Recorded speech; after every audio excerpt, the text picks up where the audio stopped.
really was. A woman who chose rap videos over keeping her babies alive. A woman who let her 2-year-old die alone in the dark because coming home was too smelly. Her online life was perfect. Her real one was murder.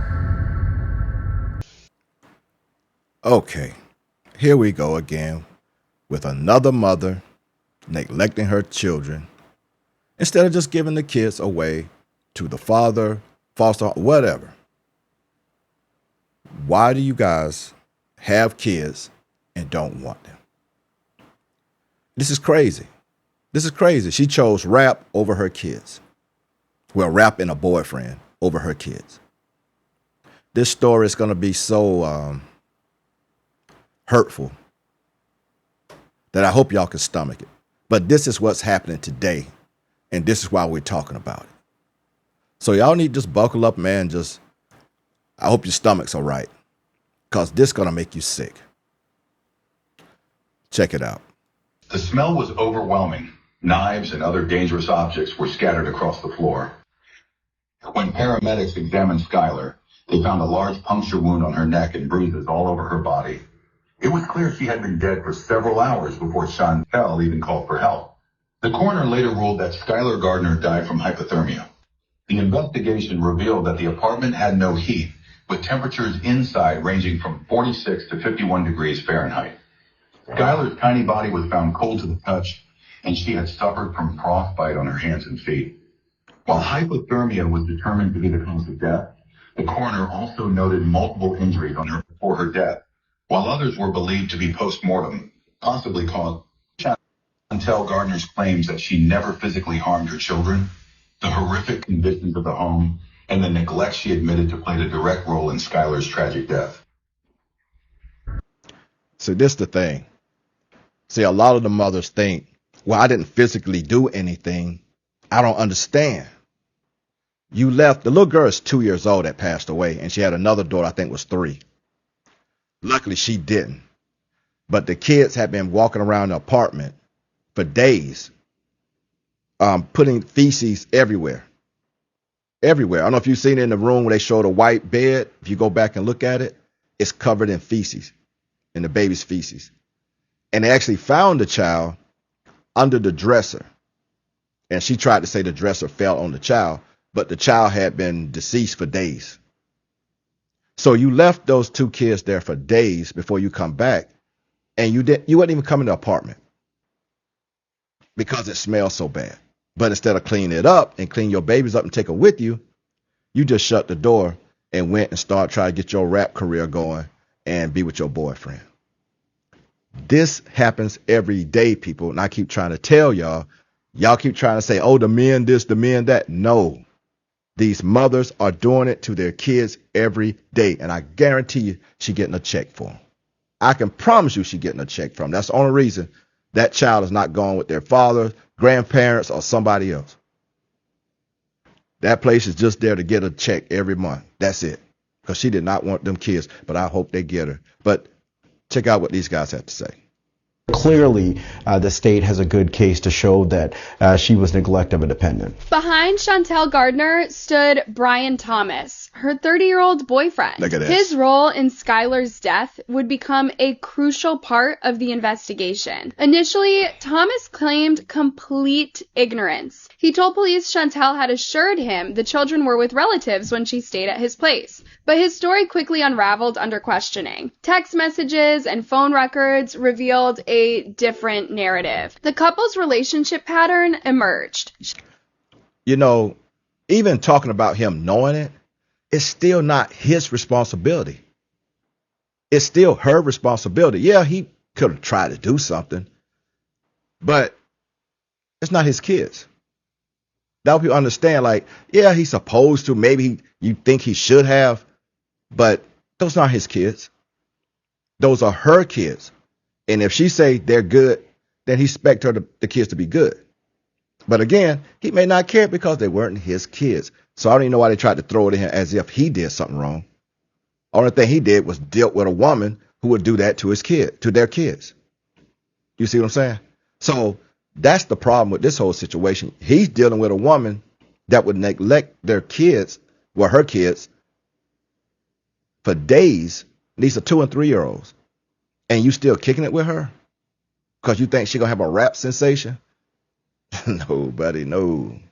Chantel spent up to 5 days a week at his place, rarely bringing her children, at most once a week. The last time Thomas had seen Chantel Gardner really was. At first, Chantel acted shocked and denied harming her children. She told police she had no idea what happened to Skylar and insisted she would never hurt her kids. But as investigators pressed her for answers, her story began to fall apart. Look at that place. When police questioned her further, Chantel finally admitted to neglecting them, but she continued to deny ever physically harming them. She confessed that she spent every night at her boyfriend's house and was gone most of the day, only stopping by once a day to bring them food and drinks.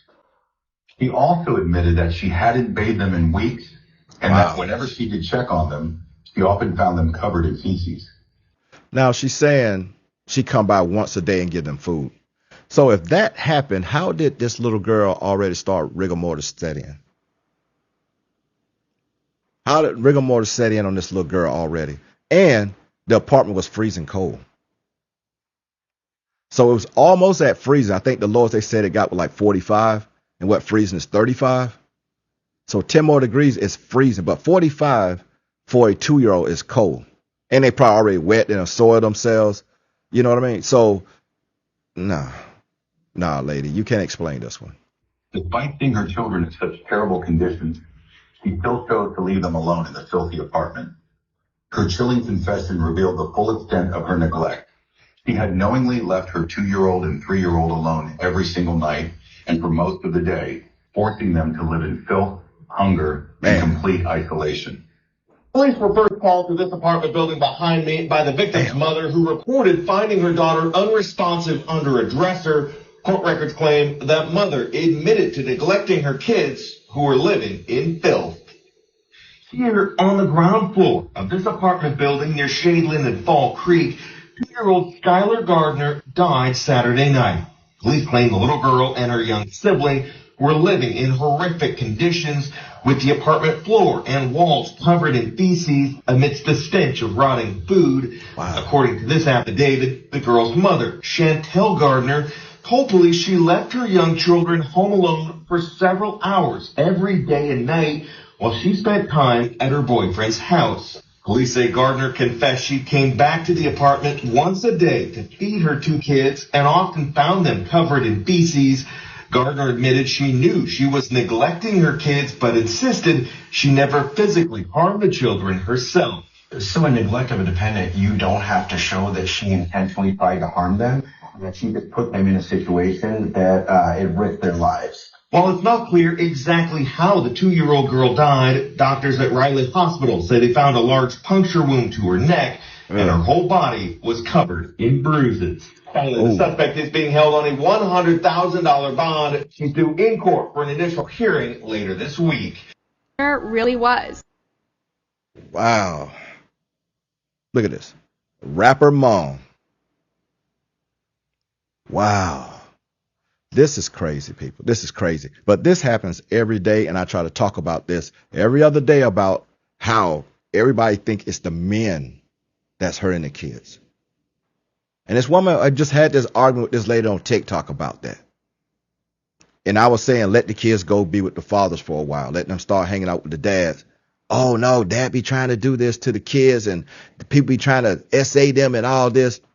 Like, where you get this mentality at? But y'all keep the kids, knowing y'all don't want to take care of the kids, and then y'all leave them in this situation till one of them is no longer here. What is going on, man? Like, really, we in a whole different world. We didn't used to see this. Because they would take those kids to somebody in that family. I remember growing up where families would adopt other people's kids because they saw these kids in a bad situation. Hey, can you just let me keep her? I'll raise her. And they did that. I remember I was in probably maybe my 3rd year in the military. I had come home, and this little boy was like 4 years old with a diaper and just walking around in the streets. And I asked this mom, could I take him? I said, I'll take him. I'll raise him. And she thought I was playing. I was dead serious. I was dead ass serious. And I was only probably 24.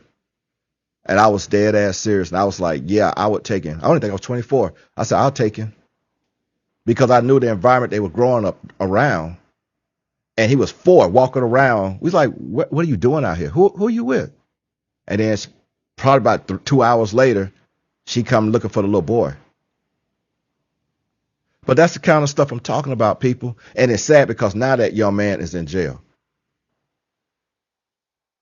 When he got to be an adult, he ended up taking someone's life at his mother's house, one of his sister's boyfriends, and now he's in jail for, the rest of his life. Got locked up about 24. He about probably 21 or 22 and got locked up. But that's the kind of stuff I'm talking about, people. We got to do better out here. And this young lady, she deserved everything she get. I ain't gonna lie. She get it. She need it. She got to have it. She got to get it. I mean, woo. Well, people, man, y'all take care of these kids. If you can't, take them to somebody who can. That's all I'm going to say about that. And I'm up out of here. Peace.